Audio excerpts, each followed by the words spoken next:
Et puis l'idée c'est de discuter, d'échanger ensemble pendant 45 minutes et puis après il y a la dédicace. Voilà. Donc la partie Céline Dion quoi. Voilà, alors Céline Dion, je sais pas si Céline Dion fait beaucoup de dédicaces, mais disons que voilà, on est attaché à l'objet. Donc on est très heureux d'avoir Quentin Dupieux ce soir avec nous. Sympa. Voilà, c'est bien l'objet c'est hyper important. Ouais. Alors voilà, première question, c'est quoi toi ton rapport à l'objet DVD peut-être ou l'objet Blu-ray ou l'objet pas du tout? Non, moi je fais un parallèle avec les vinyles. En fait, c'est un peu le même système. Moi, les films, j'ai complètement accepté le digital. Et j'ai plus ce besoin de posséder un film, mais effectivement, quand j'étais consommateur frénétique de cinéma, il y a une période de ma vie où je ne faisais qu'acheter des DVD en fait, voilà. Ouais. Et je comprends tout à fait l'intérêt de l'objet. Maintenant, effectivement, moi, je suis Oui, non, c'est un truc ça existe plus, mais non, je me rappelle notamment, moi, mes meilleurs souvenirs, c'était le laserdisc, en fait. Ah oui.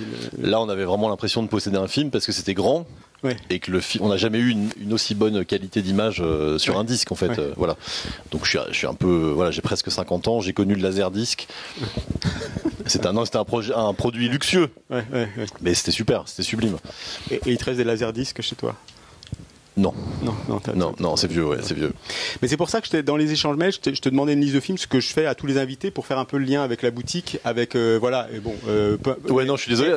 Il y a aucun problème. Il y a aucun problème, mais c'était aussi l'idée de toi des films. Alors vu que tu as été un grand consommateur de DVD, les films qui t'ont marqué ou que tu as acheté avec plus de frénésie que d'autres peut-être. Il y en a tellement, c'est très compliqué. Non, mais c'est pour ça que je bloque sur ces questions-là à chaque fois. C'est comme quand on me demande des listes de morceaux de musique ou les trucs, qu'est-ce que t'emmènerais sur une île déserte et tout ça.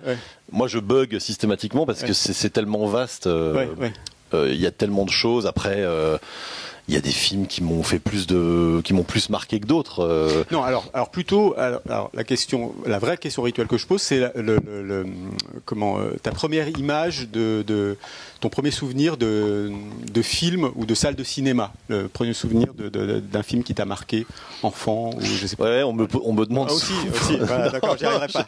Non, mais moi, je suis très culture vidéoclub. C'est pour ça que j'aime bien ce genre d'endroit. Et moi, je viens complètement de ça. Quand j'étais gamin, donc il y avait ni le digital et il n'y avait pas vraiment de salle de cinéma là où j'habitais. Il fallait se déplacer assez loin. Donc moi, je suis un enfant de la culture vidéoclub. Donc j'allais dans un vidéoclub avec des VHS et je prenais à peu près n'importe quoi.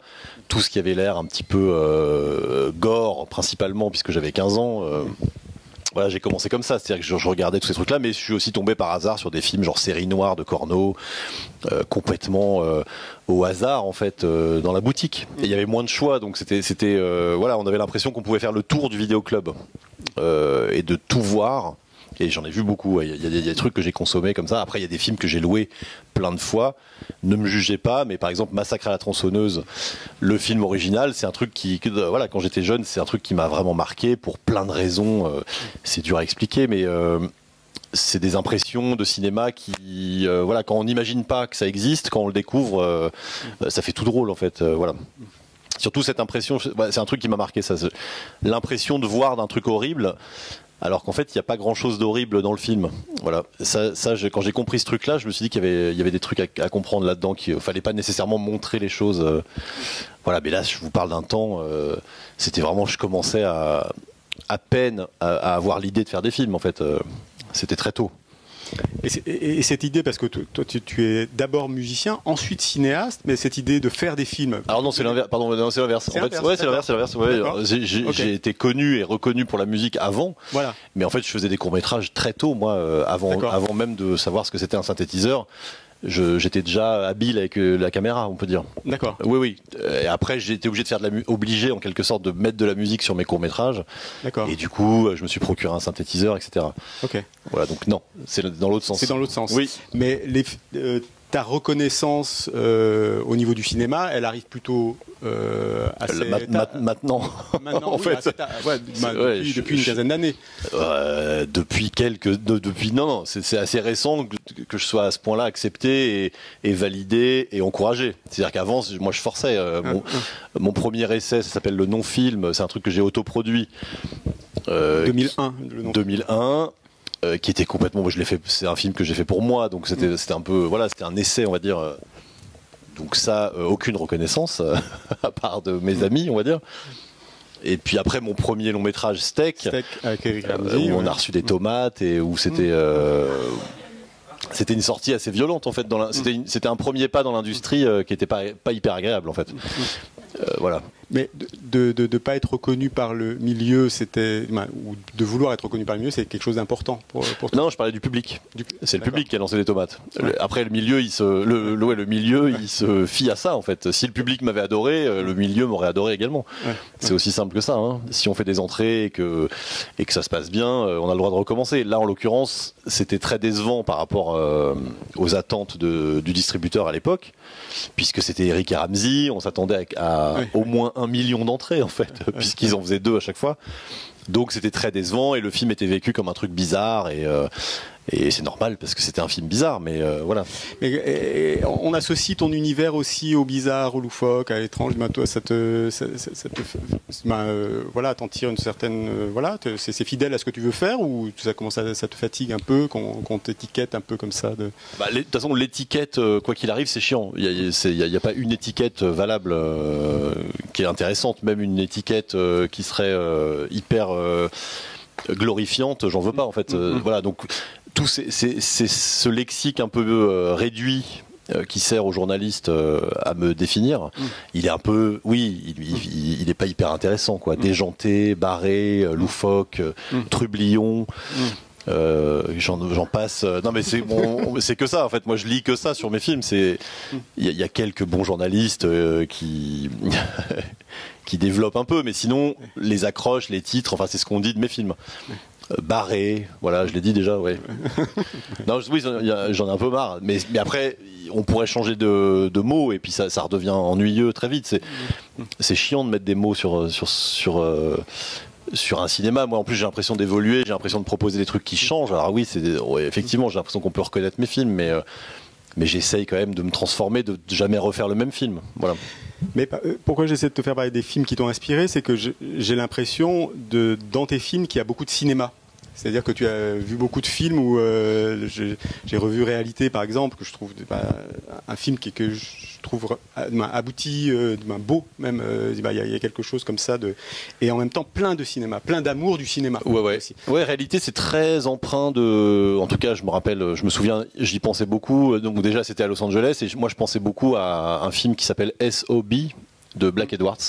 Qui est pas le plus connu de Black Edwards, c'est sur un réalisateur qui devient fou en fait parce que son film ne fonctionne pas et il décide de le refaire un peu plus érotique en fait parce que voilà, et le mec devient fou et il devient littéralement fou et il est dans sa baraque d'Hollywood et il y a tous ses agents, ses copains qui déambulent chez lui et il y a une espèce de folie douce comme ça sur Hollywood qui me plaisait beaucoup et voilà, donc effectivement Réalité pour moi c'était inspiré de ce type de film voilà. Mais après c'est une évidence, dans mes films il y a des films, ça c'est sûr. Ouais, bien sûr. Non mais il y a des films et puis il y a vraiment un amour même de qu'est-ce que c'est une distance à la caméra, qu'est-ce que c'est une fiction, qu'est-ce que c'est un récit. Il y a tous les éléments qui composent un film là sont vraiment traités, mais j'ai envie de dire presque à un premier degré amoureux quoi, c'est-à-dire comment on joue encore avec ça, comment on trouve du jeu là-dedans. Ouais, c'est toujours intéressant ce sujet-là. Moi, après, je sais qu'il est pénible pour le grand public, on va dire. C'est un truc qui peut. Cela dit, non. Voilà, Tarantino le fait très bien dans son dernier film. Le cinéma qui parle du cinéma, c'est une zone un peu risquée. Ça peut être un peu une sorte de tic ou le méta et puis voilà. Ça peut faire pchit ou ça peut être facile quoi. C'est ça. Mais là, c'est pas le cas. C'est traité. Je sais pas. J'ai l'impression que tu en fais une matière et puis tu essaies d'en faire autre chose quoi. Ouais. Alors ça, je me rends pas compte, mais oui. Effectivement, moi, j'essaye toujours de toute façon d'aller creuser des. J'ai l'impression, moi, je comprends mes films quand je les tourne en fait. Hein, donc c'est effectivement la façon de les écrire et tout ça. Je fais très peu de découpage à l'avance. Donc tout ce qu'on voit à l'image, c'est de l'invention. Et moi, j'ai besoin de sentir, j'ai besoin que mes images soient solides tout de suite. J'attends pas le montage pour me dire que je vais réparer un film. Moi, j'essaye toujours de choper des images fortes. Voilà, je fais ce que je peux, hein, mais. Mais en même temps, la petite graine, la petite genèse, là, elle est toujours. On a l'impression qu'on part comme ça d'un rien ou de quelque chose de complètement improbable, et après que ça se développe, ça prolifère. Comment est-ce que tu. Quelle est ta méthode? Non, mais est-ce qu'il y a une méthode? Non, il n'y a pas de méthode. Non, après, il y a une méthode d'écriture, mais en fait, c'est pas une méthode. Je peux pas vendre ça comme une méthode, parce que je pense que c'est une méthode qui vient d'une façon de faire travailler mon cerveau, donc c'est pas un truc que je peux transmettre et vous dire c'est une super méthode, allez-y. Mais en gros, moi je travaille beaucoup avec l'inconscient. C'est-à-dire qu'il y a toute une partie où je cherche des idées qui viennent un peu de nulle part. Et puis quand il y en a une qui me saisit et qui reste plus de 4 jours dans mon esprit, en fait je me dis il y a peut-être un truc. Et puis après il y a une phase d'écriture qui est très construite et qui organise ces idées un peu tordues pour en faire un film, un récit qui tient la route et qui voilà, j'ai pas envie de faire des films juste pour moi-même. Donc j'essaye de parler aux gens.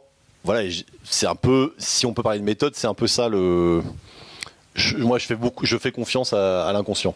Voilà, je préfère une idée quand elle tombe de nulle part.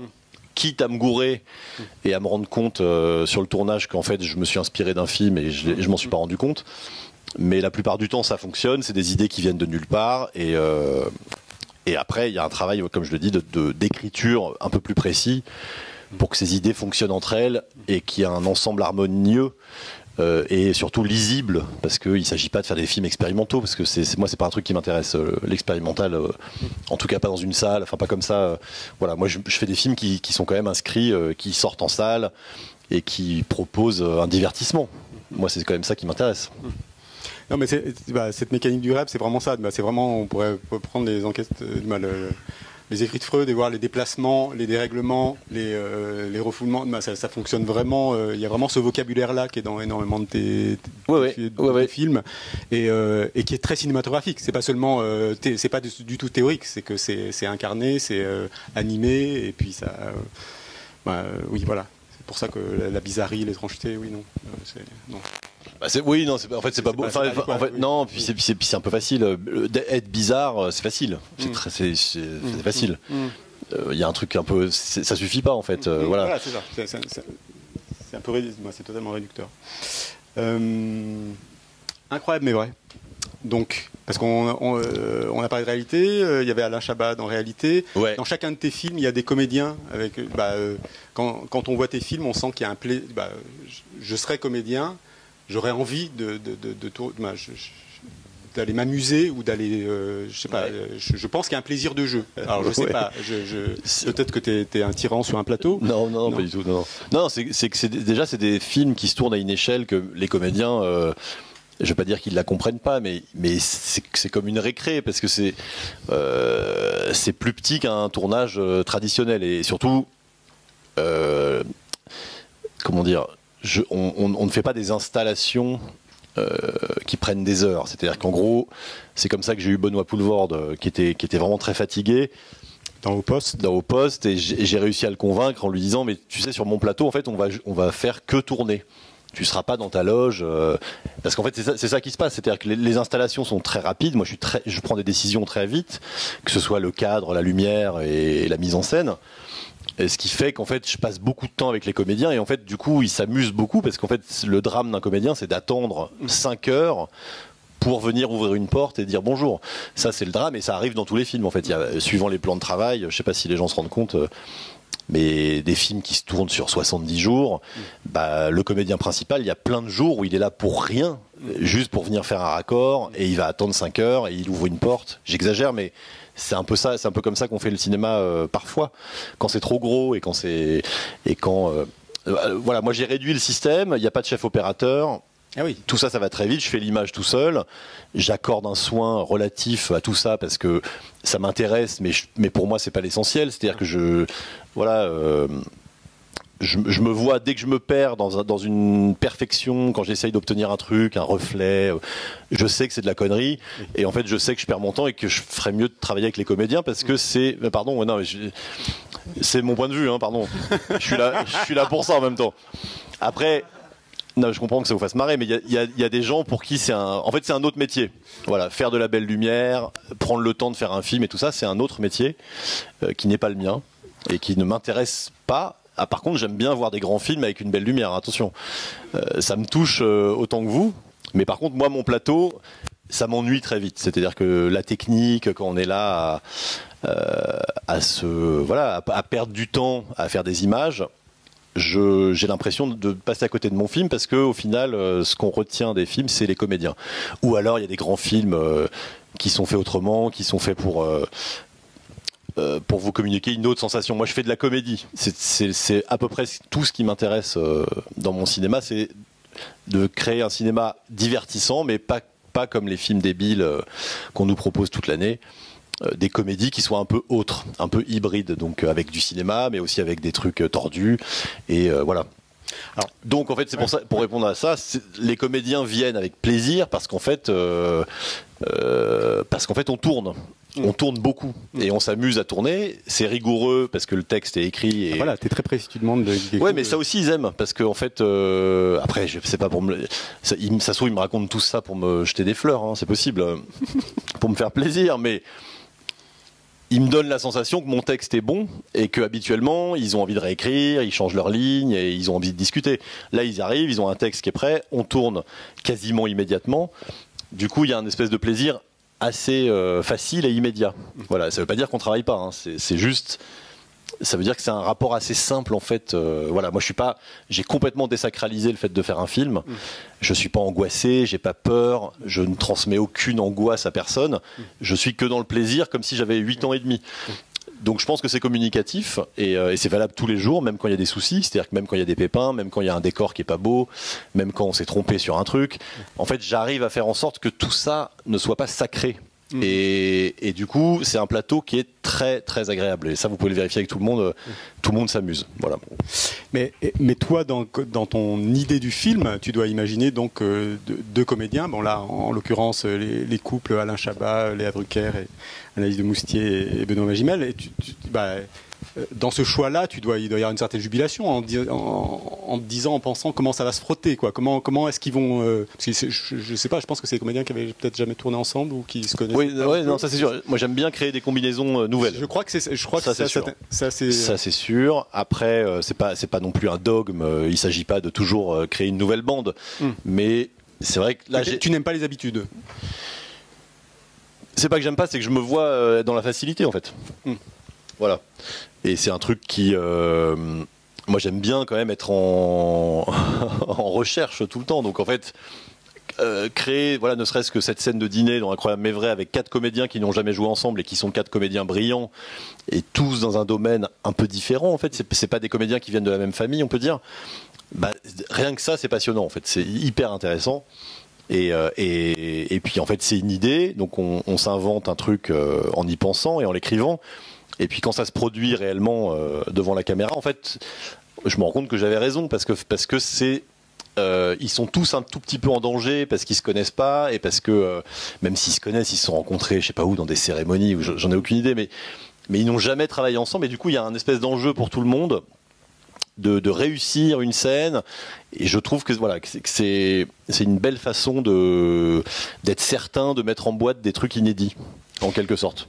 Mais tu fais beaucoup de prises, tu demandes des réglages, des petites modifications, t'es là à répéter les prises à l'infini ou je sais pas, tu leur demandes des provisions complètement opposées ou comment? Non, ça dépend des gens. L'exemple de cette scène par exemple. Pourquoi? C'est-à-dire le côté méticuleux de tout, règle au millimètre, de prendre des heures, mettre en place un plateau, une lumière, etc. Ça n'a pas l'air d'être. Non, c'est pas. Non, mais après, c'est pas la fête à l'impro. C'est-à-dire qu'il y a quelques comédiens qui m'ont déjà surpris. Ouais, c'est très préparé. Et on se fie au texte parce que pour moi, le script, c'est. Moi, en fait, quand je tourne le dieu sur le plateau, c'est pas moi, c'est le scénario. Parce qu'il a été pensé, c'est un truc que j'ai écrit à un moment très calme où j'ai eu le temps de réfléchir. Quand on est sur le plateau. Voilà, il est tenu et j'ai confiance en ce script parce qu'en fait sur un plateau il y a tellement 1000 questions, on tourne dans tous les sens, jamais chronologique, avec tous les impératifs de décor, de machin. Donc en fait on est souvent perdu et donc il faut se fier au scénario. Donc en fait ça c'est une règle, mais par contre je dis que j'aime pas l'improvisation, mais il y a des comédiens qui ne serait-ce que dans leur façon de se comporter apportent un truc qui n'était pas prévu.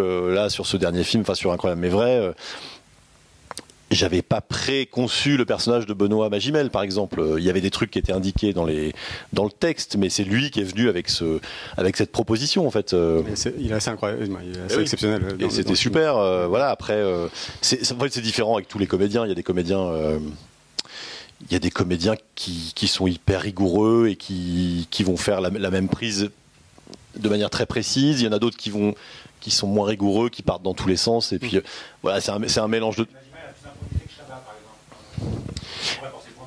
Mais il a alors effectivement non, Chabat n'a pas touché une ligne du texte, mais parce qu'il a été écrit pour lui, donc il y a une connivence. Voilà, il était à l'aise avec le texte. Après Benoît, c'est pas qu'il a improvisé, c'est qu'il a apporté du caractère. Mais c'est tout ce qu'on peut pas écrire. Ça, c'est tous les trucs qu'on n'écrit pas dans un script. On va pas. Moi, je rentre pas dans le détail à ce point-là. Le texte est là, mais après l'interprétation, c'est ça aussi le génie de l'acteur, et c'est ça qui rend le travail avec les comédiens passionnant. C'est que d'un seul coup, ça se. Oui, complètement. Et ça se passe pas toujours comme ça. Il y a d'autres types de comédiens comme Gilles Lelouch par exemple, qui a joué dans mon dernier film, qui le temps de la prise, il est dans le bonhomme, et puis ça coupe et il continue à déconner et à redevenir Gilles Lelouch. Enfin, voilà, ils sont tous différents en fait. C'est jamais pareil. Je recevais dernièrement Michel Hazanavicius qui nous disait dans tel film, il faut que je trouve la note du film. Quelque chose qui fasse le ton du film, une sorte de note à laquelle je vais rester fidèle. Est-ce que toi, pour ce film-là, par exemple, parce que dans les bonus, il y a quelque chose qui est très intéressant, ce sont le film que tu commentes. C'est toujours intéressant. À la fin, je sens que c'est moins, voilà, tu laisses plus parler le film, mais je trouve qu'on a beaucoup d'éléments. Et tu parles de ce comédien qui joue l'agent immobilier. Oui. Stéphane Pézra, c'est ça. Ouais. Et voilà, que tu devais pas louper, quoi. C'est un personnage que tu devais pas rater, parce que sinon c'est quand même c'était un peu pas la clé de voûte du film, mais sinon on n'y croyait pas. Voilà. Et c'était hyper dur que ce soit. C'est vrai qu'il est assez juste et incroyable, étonnant, quoi. Non, parce que sinon il y avait le risque. Enfin, j'ai vu plein d'auditions. Il y avait le risque que ça fasse comme un petit sketch. Et du coup, ça faisait une scène rigolote, mais c'était pas solide, on n'y croyait pas. Lui, il a réussi à amener ce truc, en fait, crédible et réaliste, alors qu'il raconte un truc qui est pas possible. Voilà. Et non, j'ai du mal à le trouver. Effectivement, j'étais content. Après, la note par rapport à ce que disait Michel, moi, c'est plus une humeur, en fait. Je sais pas, c'est dur à expliquer. Après, ça passe beaucoup par la technique. Par exemple, sur ce film, j'ai pris cette écriture de zoom à l'envers, donc de dézoom. Ça se voit peut-être pas, et tant mieux, et je sais pas si c'est vraiment si important que ça, mais... Alors, je t'interromps. Oui. J'étais quand même dans la salle, je regardais le film, et j'ai écouté le film commenté, donc j'ai compris, mais c'était un peu flou sur le côté. J'ai failli quand même aller toquer à la cabine et aller dire il y a un gros problème quand même dans la projection, quoi. Ou cette salle n'est pas adaptée, tout ça. Ouais, j'en ai entendu parler. Ouais. Voilà. Alors, non, j'y suis pas allé, hein, mais Non, mais il y a des gens qui y ont été, oui. Voilà, et ils ont été jusqu'à mettre un panneau dans certains cinémas. Attention, le film est flou, mais c'est une volonté du réalisateur. mais parce que après on l'oublie. Mais parle-nous de ça, parle-nous de ce choix de zoom. Alors c'est pas tant le zoom que le choix de ce zoom-là, ouais. Qui était une sorte de merde bricolé en plus. Il y a un loueur, en fait, c'est pour tout dire. Il y a un loueur qui connaît mes goûts pour les images un peu cassées, qui, comme un bon dealer, irait proposer un truc à un toxico, m'a dit hey, j'ai un truc là, tu vas aimer, je pense. Voilà, et moi, comme un con, je suis tombé dedans. Parce que c'était un objet un peu foireux, c'était un vieux zoom des années 80, mais qui avait été modifié pour faire de l'anamorphique, pour ceux qui comprennent la technique. Et en fait, ça avait été fait vraiment n'importe comment, et ça donnait cette image complètement veloutée, il y a à peine le point au milieu de l'image. Il y a le point au milieu, quand même. Oui, à peine.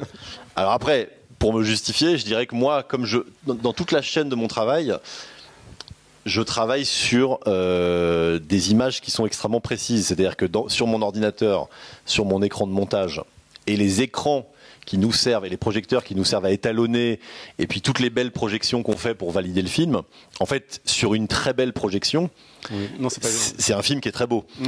Effectivement. Sur les DVD et les Blu-ray, hein, je précise. Hein. Non, mais ça se voit pas, c'est moins choquant. Ouais. Non, c'est ça. Par contre, dans une salle qui a une lampe un peu fatiguée, et qui a un écran un peu vieillot, ça fait flou sur flou sur flou. Plus il n'y a pas assez de lumière. Bon, voilà, techniquement c'était pas fou, mais en fait dans les bonnes salles, c'était très beau. Moi, je l'ai vu à Berlin sur un écran gigantesque et j'avais une appréhension. Et en fait, c'était très beau parce que la projection était très précise et du coup, on se posait même pas la question. Voilà, bref, ça, ce choix de zoom, c'est, enfin, je sais que j'y retournerai, je referai cette connerie. Voilà, parce que déjà, moi, j'ai un problème avec le full digital, c'est un truc qui est terrorisant. Je trouve, moi, après, c'est encore une fois, c'est mon goût personnel. Hein, moi, les images que je vois sur Netflix et tout ça, je comprends l'intérêt et cette course à la technologie. 8K, voilà. Donc après-demain, ça va être 12K, et on n'arrête pas de rajouter des pixels et on voit la nervure dans les yeux des comédiens. C'est un truc. Mais moi, ça me terrorise. C'est un truc qui, voilà, moi, j'aime bien que l'image soit un peu sale et un peu cassée. Voilà, il faut pas en faire. Encore une fois, c'est pas un dogme. De film en film, je fais des tests. Voilà, c'est ça. De film en film, tu te renouvelles. Tu essaies de te surprendre, quoi. Tu essaies de changer de. Ouais, les outils changent. Après, après, très vite, on tourne en rond parce qu'il n'y a pas non plus un choix d'optique. C'est pas infini, mais effectivement, moi, je me balade là-dedans pour ne jamais reproduire le même système. Voilà, le dernier, par exemple, Fumer fait tousser, j'ai acheté une caméra de reportage et j'ai mis des optiques très modernes dessus pour créer une dissonance, et ça fait une image qui n'est pas habituelle, qui est moins floue. Mais qui est quand même pas habituel, qui ressemble pas à un truc Netflix. Et j'ai rien contre Netflix, c'est pas le propos. Hein, c'est juste de dire que je trouve que voilà, cette course au digital et à la perfection et tu prêches un convaincu. Voilà. Après, il y a des mecs qui font des trucs super. On peut pas. Voilà, c'est pas. J'ai pas vu Dune, le dernier Dune, mais les quelques images que j'ai vues, bon bah il a été remis sur 35. Ouais. Ouais, c'est ça. Mais ça reste quand même très très précis. C'est une petite coquetterie. C'est quand même très précis. Après tout ça, c'est comme un mec qui dessine. Pardon, hein, qui parfois c'est cool de dessiner avec un crayon dégueulasse et puis parfois on s'applique. Enfin tout ça c'est pas hyper intéressant en fait. Ce qui est marrant, c'est d'être c'est de proposer en fait à chaque fois une image un peu voilà qui est pas la même que le film d'avant et qui est pas la même que tous les films qui sortent en salle. Voilà. C'est pas une quête pour être différent à tout prix. C'est pas ça. C'est pour moi ne pas m'ennuyer en fait.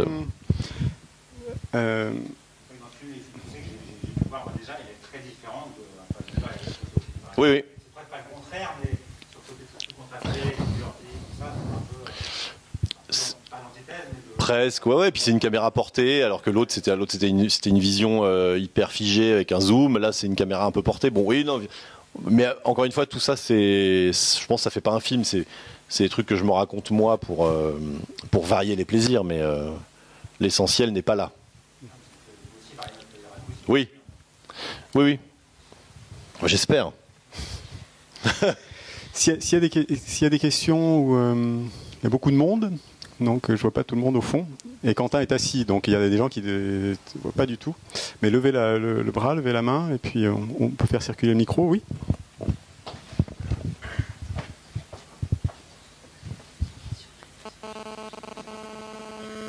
Bonsoir. Salut. Ouais. Quelle est la question qu'on ne vous pose jamais ? Si je vais bien. Oui, ça va super. J'ai fait court, mais... Vous pouvez développer, hein. Non, pas du tout. Est-ce que ça va vraiment bien ? Ça va très bien, et justement, non, faire un film par an, en fait, c'est... La même question-là, c'est pourquoi est-ce que d'ailleurs il y aura encore un film, il y a un qui est arrivé assez rapidement après Fumer fait tousser, c'est un autre qui est en train d'être écrit en télévision. Ce rythme-là de quasiment un film par an, voire presque plus. Oui. Tant que... Comme ça, il y a une espèce de... Oui. Après, c'est presque pas moi qui décide. Moi, effectivement, plus on m'encourage, plus j'ai des idées.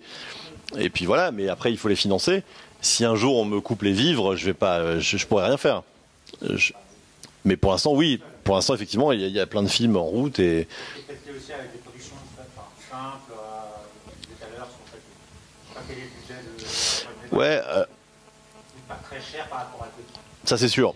ça c'est sûr, mais ces budgets qui paraissaient dérisoires il y a encore 3-4 ans, c'est en train de devenir des budgets qui sont quand même pas mal, voilà. Donc non, moi je suis très content dans cette zone. C'est ce qui permet d'en faire un par an, effectivement, parce que je pourrais pas racketter l'industrie tous les ans en leur demandant 20 millions, et puis ça n'aura aucun sens. Voilà, exactement. Un Incroyable mais vrai, c'est un bon exemple. C'est un film qui est complètement à son échelle. On est très content. La sortie, on a fait 315 000 entrées. Ça paraît complètement ridicule quand on regarde les résultats des films qui marchent. Mais en fait, tout le monde est content. C'est un film qui est complètement dans sa case. Et du coup, c'est super, c'est équilibré. Personne ne ferme sa société, personne ne perd de l'argent. Il y en a même qui en gagnent. Donc c'est super. En fait, c'est pour ça que je peux continuer. Voilà. C'est le drame, c'est quand tu fais un film beaucoup trop grand, qui marche pas, t'as du mal à redémarrer. Voilà. Pour toi, la chronologie des médias, la salle de cinéma, que ton film soit montré en salle de cinéma, c'est quelque chose d'important ou qu'est-ce que tu penses du débat actuel qui est pas rien, quoi, sur l'arrivée des plateformes, les salles de cinéma qui se vident, tout ça. Ouais, après moi à chaque fois que je vais au cinéma, il y a du monde. Après bon, c'est Paris et tout ça, je sais pas exactement, je sais pas à quel point ce drame il est réel. Je sais qu'il y a peut-être trop de films. En tout cas, les films, il y a plein de films super intéressants qui sont vus et qui remplissent les salles. Donc en fait, on n'en est pas à un point de se dire est-ce qu'il faut continuer, etc. Maintenant, je trouve que tout, voilà, moi je regarde peu de trucs maintenant. Comment dire, sur les plateformes et tout ça, mais c'est pas un rejet, c'est juste parce qu'en fait généralement comme j'ai pas l'info, j'ai pas de désir, le désir n'est pas monté parce qu'en fait une plateforme on l'allume et on découvre les propositions. Le cinéma en fait il y a un truc qui est un peu plus qui s'installe, en fait on entend parler d'un film et puis on comprend qu'il arrive et puis on voit des images et puis il y a un truc comme ça qui fait monter le désir. Et qui marche mieux sur moi, mais après voilà la plateforme, la consommation immédiate, moi en fait aujourd'hui je suis perdu si je me dis tiens ce soir je vais peut-être découvrir une série sans avoir de désir pour un truc, je suis perdu et finalement je regarde rien parce que on peut pas regarder au hasard des trucs comme ça à la volée, enfin moi ça marche pas souvent, voilà, c'est très rare en fait quand je suis surpris par un truc parce que je clique pas au bon endroit. Je crois que l'envie qui précède c'est quand même important. Moi, c'est plus ça.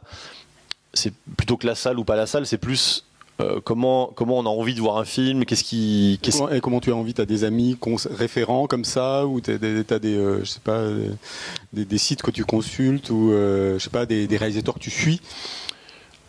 Ouais, non, mais comme tout le monde, en fait, il y a des trucs qui viennent à moi et d'autres non. Voilà, je sais pas comment l'expliquer.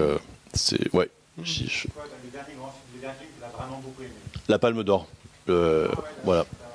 Ouais, parce que déjà ça ressemble pas à grand chose. Et puis on. Non, mais comment ça? Pourquoi? Non, ça ressemble à rien d'autre, je veux dire. C'est ça que je veux dire. Non, c'est très beau. Non, mais surtout, moi j'adore quand on n'arrive pas à anticiper l'écriture. Voilà. Et c'est ce qui globalement m'ennuie, même dans des super films. C'est que je vois l'écriture et puis je vois le format et puis je sens quand la fin arrive et tu sens que là d'accord, là on est une demi-heure avant la fin. Généralement c'est très précis en fait, même dans des super films qui sont très bien écrits et tout ça, à force on commence à être habitué. Voilà, moi c'est un sentiment que j'aime pas quand j'arrive à anticiper quasiment une coupe, à moins que ce soit immense, etc. Bien sûr, on est d'accord. Mais c'était aussi, voilà, je parlais du Tarantino et je suis même pas spécialement fan de Tarantino, c'est un grand mec et qui a des fulgurances. Ce dernier film sur Hollywood, il y a plein de bouts que j'aime pas, mais ce que je retiens du film, c'est que ça m'a surpris tout le long en fait. Après, je me suis emmerdé un quart d'heure parce qu'il y a une scène qui m'intéressait pas, etc. Mais c'est de toute façon au-dessus du lot parce que c'est surprenant et parce que ça rentre pas dans un format chiant d'écriture un peu calibré, etc. Voilà, le truc calibré, moi, c'est un truc qui me traverse, quel que soit le sujet. Donc la Palme d'Or, moi j'étais content parce que j'avais vu quelques images, je comprenais le sujet, mais je savais pas comment ça allait être raconté. Et cette simple surprise, plus les grands moments du film, bah, moi en fait je suis conquis, ça me suffit largement. C'est-à-dire que j'ai vu un truc que j'avais pas vu avant, qui est bien fait, avec des comédiens inspirés et plein de surprises. Voilà, après on peut rentrer dans le détail, dire oui, la scène sur la plage, elle est un peu longuette, mais au moins on sait pas où ça va. Et ça, j'adore. dans un monde où tout est calibré et où tout est un peu prémâché, on va dire. Moi, ça me parle plus que d'autres trucs. Voilà, mais c'est que mon ressenti, encore une fois. Je me permets de rebondir sur ça, parce que certains dans l'équipe, on fait partie de ceux qui n'ont pas vraiment aimé ce film-là, mais pour une raison aussi précise, qui est celle de la position du réalisateur, et cette position, la façon un peu à la Buñuel, mais je trouve que Buñuel le fait de manière un peu plus subtile et plus complexe, par rapport à ses personnages et par rapport à la façon dont il traite ses personnages. Et toi, dans tes films, ce que je trouve très agréable, c'est qu'il y a vraiment un vrai amour des personnages, quels qu'ils soient. Dans Mandibule, par exemple, même le couple de ces deux amis un peu limités, comme ça, il y a une vraie tendresse pour chacun de tes personnages que je vois pas, ce que je ressens pas chez Osloon. Mais non, c'est glacial, oui, son truc est glacial, ouais, bien mais sûr. Pour moi, ça me permet de rebondir sur tes films aussi et sur la façon dont tu traites chacun de tes personnages. Et que Alors moi, c'est très simple, j'ai besoin d'aimer voilà. les gens que je filme. Et, voilà, les comédiens, mais aussi les personnages. Et effectivement, moi, Manu et Jean Gab dans Mandibule, je rêve d'être ces mecs, en fait. J'aimerais vraiment être ces deux mecs. Et avoir une vie aussi simple que ça, en fait. Ah, viens, on va manger un sandwich, yes. Moi, j'adore. Non, mais vraiment. Oui. C'est, voilà. Non, mais ils sont vraiment, je pense, et du coup, ça, effectivement, c'est pas un film où on se moque des abrutis. On rit pas contre ou à l'insu d'eux, ou voilà. Non, mais parce que moi, quand je les filme, je les adore, je suis fasciné, et puis je trouve ça génial, leur composition, elle est géniale. Il y avait une question. Sans cynisme. Après, le cynisme, le cynisme, c'est pas. C'est peut-être ce que vous reprochez à ce mec. Ah oui, non, mais moi je trouve qu'il a une sorte d'auteur de vue. J'ai l'impression d'être à une sorte de leçon comme ça, je sais pas, de l'ultralibéralisme. Sauf que après, t'as pas le sentiment quand on le voit lui. Moi, j'ai l'impression qu'il est inclus dans son film. Ah oui, tout à fait. Oui, mais il y a des choses qu'il ne voit pas. Justement, il est complètement, quand il filme la pauvreté, je trouve qu'il ne la voit pas, ou il la voit, c'est dans sa tête, mais il ne l'a jamais vu pour de vrai. Ouais, non, c'est glacial, c'est glacial. Ah, moi, je trouve ça complètement, voilà. Mais ça a été mon ressenti pendant tout le film. Bah voilà, l'objectif est un peu clair aussi. Ah, c'est vrai, je vois pas tout ça. Ouais, je vois pas tout ça. C'est aussi simple que ça, quoi. Alors je vais essayer de faire ça la prochaine fois. Allez, le prochain, j'ai la Palme d'Or. On verra si ça marche. Mais tu as été à Cannes, je sais pas. Effectivement, on était en officiel, en projection de minuit, ce qui était super. C'était super. Le dernier. Non, ah oui, voilà, c'est ça. Fumé fait tousser. Non, Incroyable mais vrai était à Berlin. Incroyable mais vrai était à Berlin. C'est là où je l'ai vu en très grand sur une projection. C'est toi ou c'est... Non, mais il y a un moment où ça, je sais pas, ça déraille. Voilà. On est un peu. C'est après 40 minutes, ça fatigue, je sais pas. C'est quand on devient moins intéressant, peut-être. Non. C'est ça. Non. Bah, peut-être après, faut poser des questions. Ah oui, alors il y a Je voulais juste savoir si vous aviez des conseils à donner aux jeunes comédiens ou aux jeunes acteurs. Je sais pas. Ouais, alors c'est toujours, j'ai toujours le même discours avec les jeunes en général sur. Moi, je rencontre beaucoup de jeunes qui veulent faire des films, qui veulent être réalisateurs, qui veulent écrire ou faire de l'image ou des comédiens. Le seul vrai conseil, c'est qu'en fait, il faut faire des trucs plutôt que d'attendre. Voilà, ça paraît con, on dirait une phrase toute faite, mais en fait, quand on n'attend personne et qu'on fabrique, c'est comme ça qu'on apprend. Moi, c'est comme ça que j'ai appris. Moi, j'ai pas fait d'école. J'ai arrêté le lycée en première parce que j'étais convaincu que j'allais être réalisateur, alors que je tournais des trucs très médiocres, mais j'étais convaincu. Et à force d'emmerder mes copains, à leur demander viens jouer dans mon truc, etc., à force de filmer des choses et de monter, de faire des petits trucs qui n'étaient pas terribles, en fait, petit à petit, ça devient de mieux en mieux. Et au bout d'un moment, ça a une valeur, tout ça. Faut être patient. Mais il y a un moment où ça prend de la valeur, en fait, l'expérience, parce que c'est aussi de l'expérience, en fait. Comment ? C'était un peu ensemble, ouais. Non, mais je dirais qu'en gros, le vrai conseil, c'est tu apprendras plus en faisant des trucs. Si t'as une troupe, des gens que t'aimes bien, avec qui tu peux faire des courts-métrages ou je sais pas quoi, t'apprendras plus en faisant ça qu'en allant être figurante sur un film à la con ou sur un truc, tu vois, une série ou je sais pas quoi, où là tu vas être un pantin, on va te dire mais toi là on va mal te parler et tu vas rien voir, tu vas voir des gens qui s'agitent. Et ce sera déprimant plus qu'autre chose, alors que si tu fabriques des trucs avec une troupe de gens qui sont bienveillants et voilà, eh ben, il faut accepter, tu vas faire des trucs pas terribles au début, ou peut-être pas, ça se trouve t'es un génie, mais voilà, en fait il faut pratiquer, il faut en faire, il faut regarder, il faut y penser, il faut refaire. Voilà, moi j'ai fait plein de courts-métrages très très médiocres, mais vraiment des trucs vraiment mauvais. Parfois même avec des défauts, des erreurs techniques monumentales parce qu'on pensait qu'on était des grands techniciens et en fait on faisait n'importe quoi. C'était voilà, il faut faire tout ça. Moi, je pense que c'est la meilleure école. C'est peut-être quand je touche le mur, non, ça n'a rien à voir. On va trouver peut-être la solution ce soir.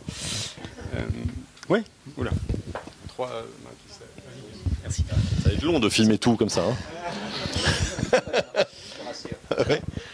J'avais une question, alors vous avez commencé à y répondre déjà un petit peu tout à l'heure, mais c'était sur le format des films, parce que la quasi-totalité, voire la totalité de vos films donc, font moins d'1h20. Donc vous avez évoqué le budget tout à l'heure, il n'y a peut-être pas que ça. Est-ce que c'est un format, voilà, est-ce que c'est un format sur lequel vous vous sentez à l'aise, ou est-ce qu'un jour on peut peut-être éventuellement voir un film de 2h30 de Quentin Dupieux sur le modèle de, je sais pas, le dernier Iñárritu par exemple? Est-ce que ça peut arriver? Alors il faut non, je vais pas dire jamais parce que j'en sais rien. Je sais pas de quoi est fait l'avenir, mais en réalité oui, c'est un format qui me plaît bien. C'est un format où en fait, et c'est même pas une décision, c'est-à-dire que c'est devenu une blague avec mes producteurs. C'est-à-dire que je tourne, j'ai un script qui fait 100 pages, 110 pages, donc déjà court.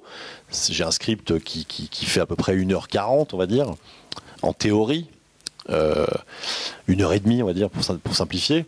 Et puis il se trouve que en tournant, j'enlève des choses en fait parce que j'aime pas filmer de l'inutile. Quand je suis en train de fabriquer, je me rends compte qu'il y a des choses qui servent à rien. J'enlève des petits bouts. Je suis déjà en montage en fait. En tournage, je supprime déjà beaucoup parce que je préfère passer du temps à travailler une scène qui m'intéresse plutôt que de tourner une espèce de petit machin. Et puis c'est surtout en montage que ça se passe. En montage, je suis impardonnable. Voilà, je ne supporte pas de laisser traîner de la médiocrité ou de me faire plaisir avec un truc qui est trop long. Donc je taille pour obtenir cette espèce de rythme qui moi me semble parfait. Encore une fois, c'est que ma lecture. Et puis à la fin, les producteurs me demandent alors il fait combien de temps cette fois? Et puis en fait, je regarde l'horloge que je n'ai pas regardée depuis le début parce que c'est pas intéressant la durée, c'est pas un truc. Et d'ailleurs, c'est ça qui est marrant. Hein, c'est pour ça qu'on en rigole, c'est que mes films sont courts, mais ils donnent l'impression d'être longs. Donc c'est un bon investissement, c'est-à-dire que vous cramez 1h15, mais vous avez vu un film très long et non, mais en fait, tout ça c'est pas pensé, tout ça c'est du rythme. C'est un truc inconscient, encore une fois, c'est pas une décision, c'est pas un dogme, mes films vont durer 1h15. C'est juste qu'après avoir raboté tout ce qui m'ennuie et après avoir verrouillé le montage, je me rends compte que le film fait cette durée.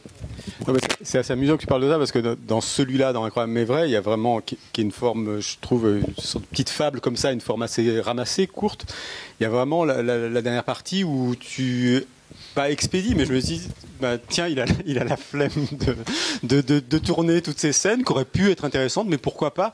Et je sais pas, il y avait une sorte de geste comme ça, de brouillon à la fin, voilà, et que j'ai trouvé, et je me suis pas du tout senti pas respecté en tant que spectateur. Je me suis dit, ouais, mais c'est bien. Déjà, ce qu'il nous a dit, c'était important, et puis voilà, on a eu déjà pas mal de choses. Donc, je sais pas comment tu l'as traité cette dernière partie. Non, alors c'est marrant que ce soit vu comme ça, mais en fait, pour moi, c'était un véritable enjeu. Ah oui, d'accord. C'était, effectivement, c'était. Putain, ouais.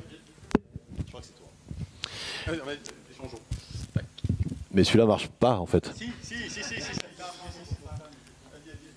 Non, l'enjeu c'était, je me suis vu écrire justement cette fable qui est faite de dialogues et de scénettes, et j'ai eu envie de sortir de ce moule que je connais très bien, de ne pas me satisfaire de cette écriture à travers les dialogues, et je me suis dit pendant l'écriture, et si j'arrêtais de les faire parler?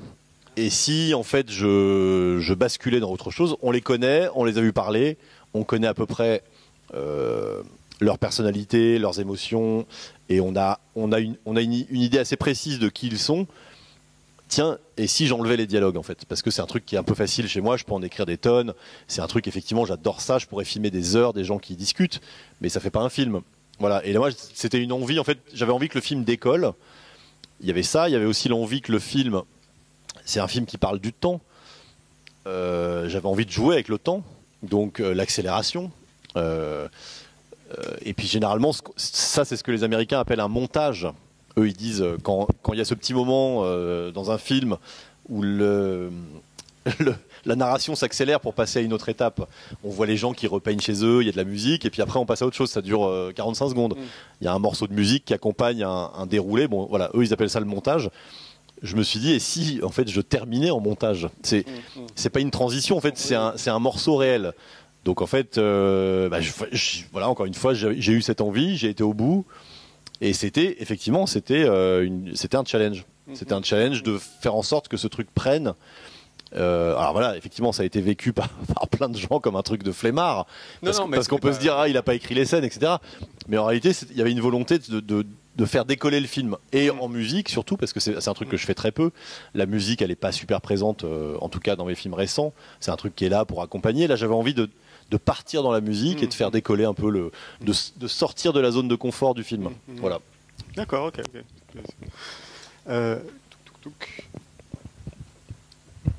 Je me pose une question sur ton rapport à l'industrie du cinéma. Est-ce qu'elle contraint ta liberté artistique? Comment toi tu te sens au milieu de tout ça? Et aussi pour produire et sortir ton premier film, du coup Steak, est-ce que tu as dû passer par des productions un peu alternatives, ou est-ce que ça a été compliqué d'imposer une idée comme ça, ou un film comme ça? Non, alors je réponds à l'envers. Steak, en fait, j'ai eu beaucoup de chance. C'était une carte blanche d'Eric et Ramsey. C'est eux qui voulaient... en fait, eux en avaient marre, en quelque sorte, de faire des grosses comédies qui cartonnaient à l'époque et tout ça. C'est pas qu'ils en avaient marre, c'est aussi qu'ils avaient envie de montrer aussi qu'ils faisaient autre chose. Donc ils sont venus me chercher. Donc c'était une carte blanche. Donc c'est Eric et Ramsey qui ont imposé à l'industrie, en fait, qui ont dit aux producteurs et aux chaînes de télé, notre prochain film c'est avec ce mec, et c'est comme ça. Donc là, sur ce coup-là, personne n'a lu mon script à part Eric et Ramsey. Donc c'était super. Et puis par la suite, en fait, moi j'ai juste compris un truc, c'est il faut écrire un film plutôt que d'essayer de l'expliquer. Voilà. Moi c'est comme ça que je force l'industrie. Généralement, j'écris un film, j'embarque des comédiens, et à ce moment-là, le film, d'un seul coup, il est possible.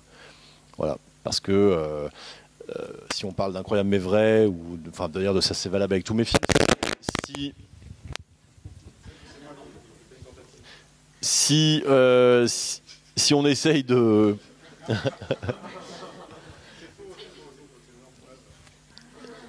Il y a écrit quoi? C'est ça, ouais. Bon bref, j'ai perdu le fil. Essayer de pitcher ce genre de film, en fait, c'est perdu d'avance, et les gens vont te regarder bizarrement, etc. Moi, je suis un peu un forceur, mais c'est beaucoup grâce aux comédiens, effectivement, qui viennent avec plaisir. Moi, j'arrive à forcer l'industrie à me suivre, parce qu'en fait, je viens avec un script et des comédiens.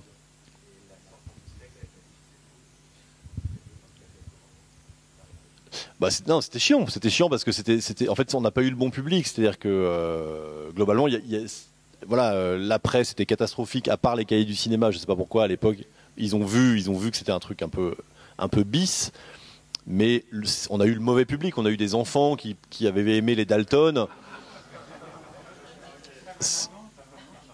Mais bien sûr, oui, parce que ce serait en quelque sorte le bon public, même si ça veut rien dire, mais ce serait des gens avertis ou je sais pas quoi.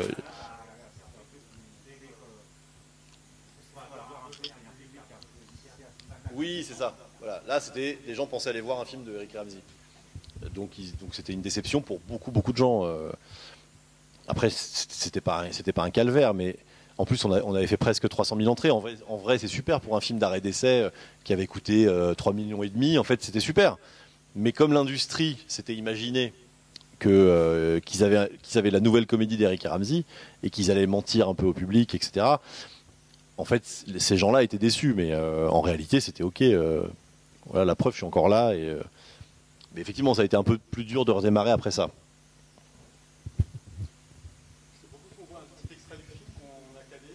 Ouais, super. Bien sûr, ça me va.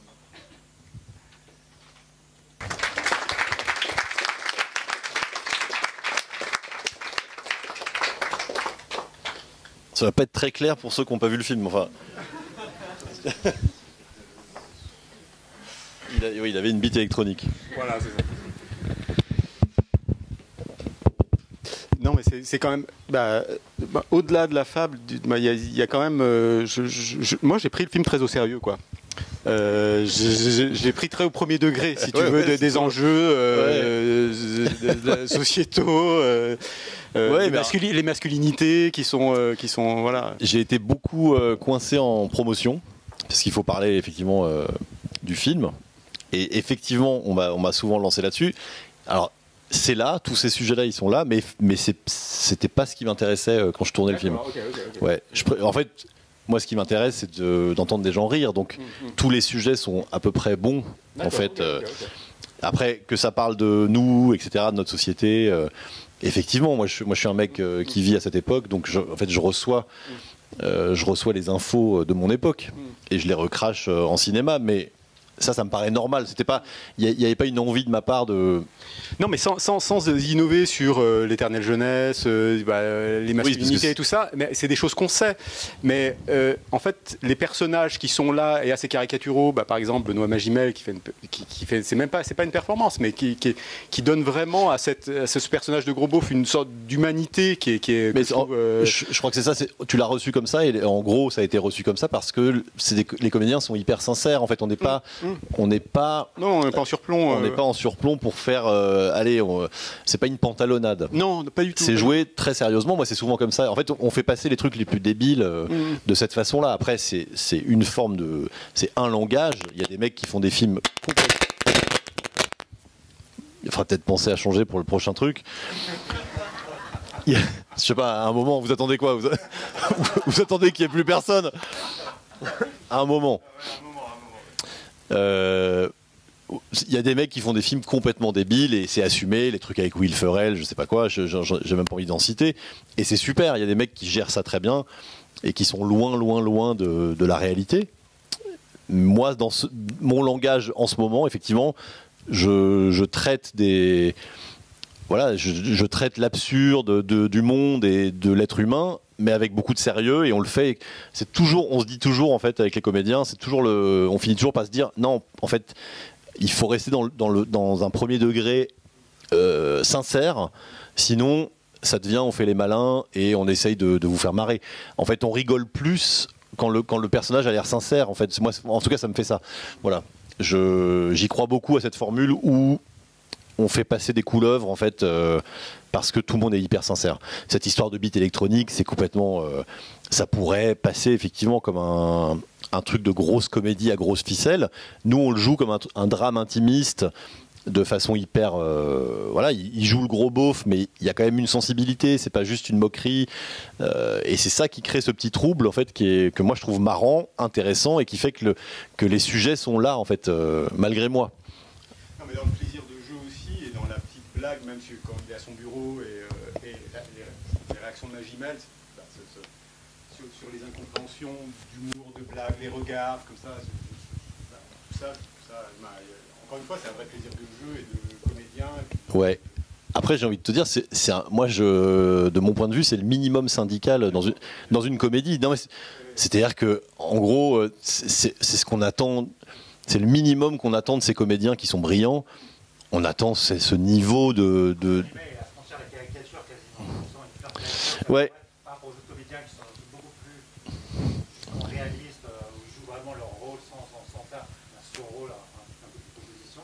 Lui, il est un peu dans une composition d'un vrai personnage, quoi. Ouais. Mais c'est fragile un peu ce temps. Bien sûr. Ouais. C'est pas le cas, quoi. Ouais, c'était fragile, effectivement. Les jeux couples, en fait, ils sont un peu out of the... Ouais. En mode too much, et ils arrivent à garder ce petit truc réel qui... Voilà, parce que sinon on fait des sketchs, en fait, c'est autre chose. Ouais.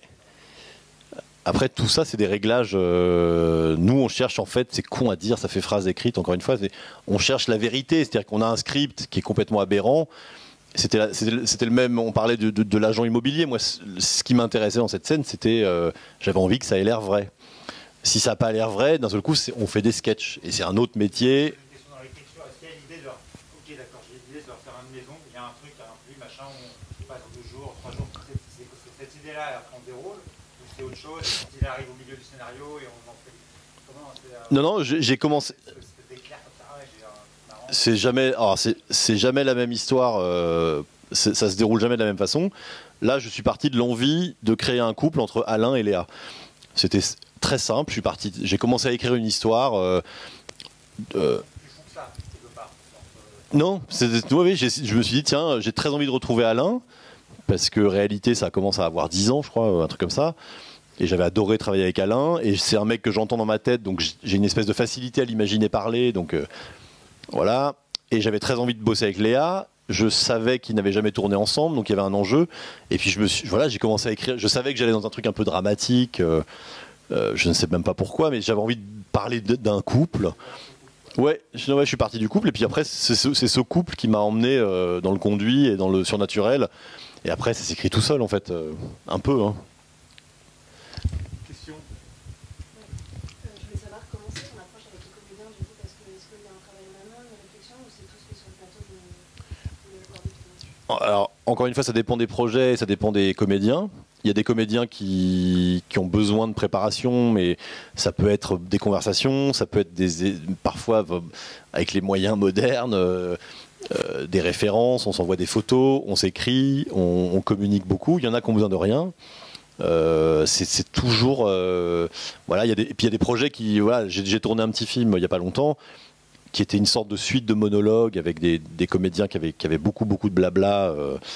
Et c'était assez intense. Il y avait une masse de boulot colossale pour eux. Donc là, on a fait des répétitions. On s'est enfermé. On a commencé à aborder le texte pour qu'il soit prêt le jour J. Ça dépend des projets, en fait. Voilà. Un mec comme Alain, par exemple, ça a été écrit pour lui. Et il l'a validé en lisant. Il m'a dit je ne vais rien changer. Je m'entends dire tout ça. La préparation, elle est terminée, en fait. C'est-à-dire que c'est écrit pour lui. C'est conçu pour lui. Ça lui plaît, il est à l'aise avec ce texte, et on se connaît, on peut effectivement commencer le vrai travail sur le plateau, parce qu'il y a une confiance, etc. Après, c'est jamais pareil. Voilà, Benoît, on s'est posé des questions. Benoît, il se demandait, des fois il me disait est-ce qu'il fait ci, est-ce qu'il fait ça. Il était même prêt il voulait qu'on lui donne à un moment, il a été un peu trop loin. Il me dit est-ce que ce personnage, il serait pas plein de botox. Voilà, bon. Tout le monde se raconte son truc à sa façon, et puis en fait, c'est ça aussi la préparation. Après, moi, c'est un truc que voilà, je l'ai fait là pour un film de monologue où on avait besoin de faire travailler les comédiens, mais c'est un truc que moi j'ai peur de cette étape où on abîme le texte, en fait. C'est comme quand on voit des mauvais castings, et ça arrive tout le temps, en fait, quand on cherche des petits rôles, etc. On passe par la phase du casting, des auditions filmées. Quand on voit une dizaine de mauvaises versions du texte, ça peut donner envie de le réécrire, par exemple. C'est un truc ça use un peu le texte. Et moi, j'aime bien. C'est pas de l'instantané, parce que tout le monde travaille, les comédiens, ils viennent préparer, ils apprennent le texte, ils répètent chez eux, j'imagine. Mais j'aime bien découvrir le jour J, parce que du coup, on a une impression, on est dans le vif, et on sait que c'est tout de suite et qu'on va le figer tout de suite. Donc, le cerveau fonctionne vachement mieux que un mois avant, en répétition dans une pièce blanche, où là c'est dur d'imaginer quoi que ce soit, en fait, voilà. Et où les comédiens donnent rarement la même chose quand ils sont assis autour d'une table, ou quand il y a la caméra réelle qui est prête à capturer le moment. Il se passe quand même plus de choses quand c'est pour de vrai, on va dire. Voilà. Donc moi je fais gaffe à ça, mais par contre il y a tout un tas de petits éléments qui sont de la préparation, des conversations, des questions qu'on se pose tous, parfois une photo, ça peut donner une idée, parfois, des fois c'est au téléphone. Voilà, là je fais un film, bon je peux pas en parler, parce qu'il y a des comédiens qui vont jouer un personnage connu, et ils m'appellent en fait pour faire des tests au téléphone, pour faire la voix du personnage connu au téléphone. Et c'est très efficace, c'est une forme de préparation. On n'est pas dans le vrai, ils n'ont pas le costume, on n'a pas les décors, c'est pas encore le vrai film, mais ça aide vachement à faire progresser voilà. Ce qui est sûr, c'est que tout le monde, en fait, les comédiens, l'auteur, on est fragile. Au moment où on fait le film en vrai, en fait, c'est un moment qui est hyper précieux, parce qu'on peut complètement foirer, on peut passer à côté d'un truc, on peut se gourer complètement voilà, c'est pour ça qu'un mec comme Benoît, là, sa proposition, elle est sans filet, en fait. Il déboule, il fait ça, et si c'est pas bon, c'est dur de revenir en arrière en fait. C'est voilà, alors qu'il y a des comédiens très techniques comme Jean Dujardin pour parler d'un mec que je connais, qui est suffisamment technique pour pouvoir faire 50 propositions différentes pour la même scène en fait. Ça dépend des gens en fait. Voilà, tout simplement pour répondre à ta question.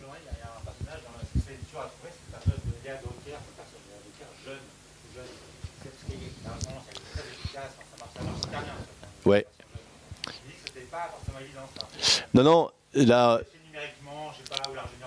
Non, c'est une vraie comédienne qui est chanteuse aussi. C'est Roxane Arnal. Et bah pour le coup, pour rejoindre ta question, Roxane, elle est venue sur le plateau très souvent pour observer Léa. Et moi, je lui montrais des rushs. Je lui ai montré comment elle descendait dans le tunnel. Et elle a copié tous ses gestes. En fait, elle s'est imprégnée. Ça paraît con, mais en fait, au final, c'est ça qui crée l'illusion.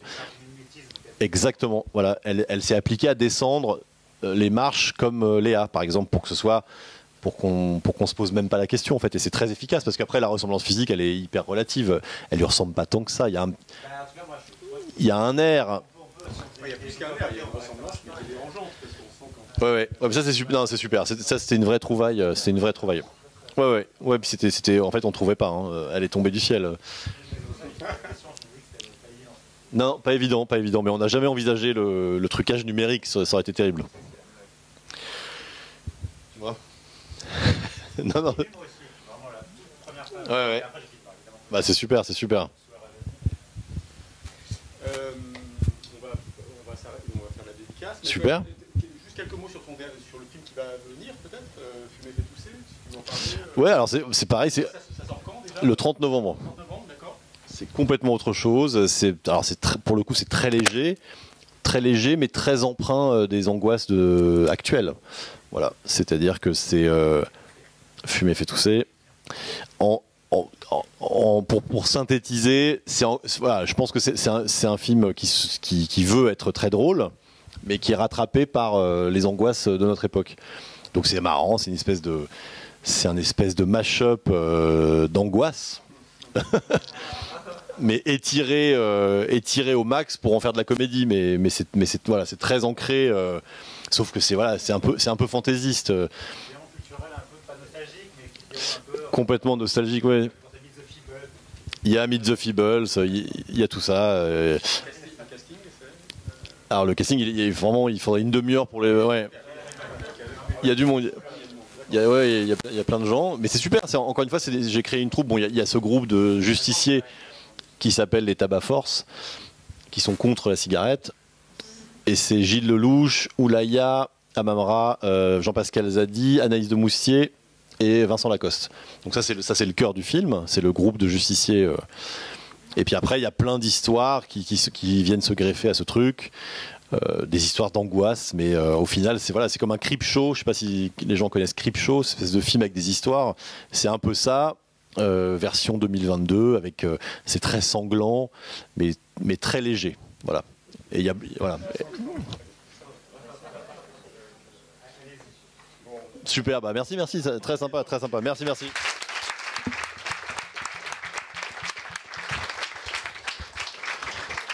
Donc on peut se donner rendez-vous vers la grande table où Quentin dédicacera les DVD, les Blu-ray, et puis on offre un pot pour tout le monde.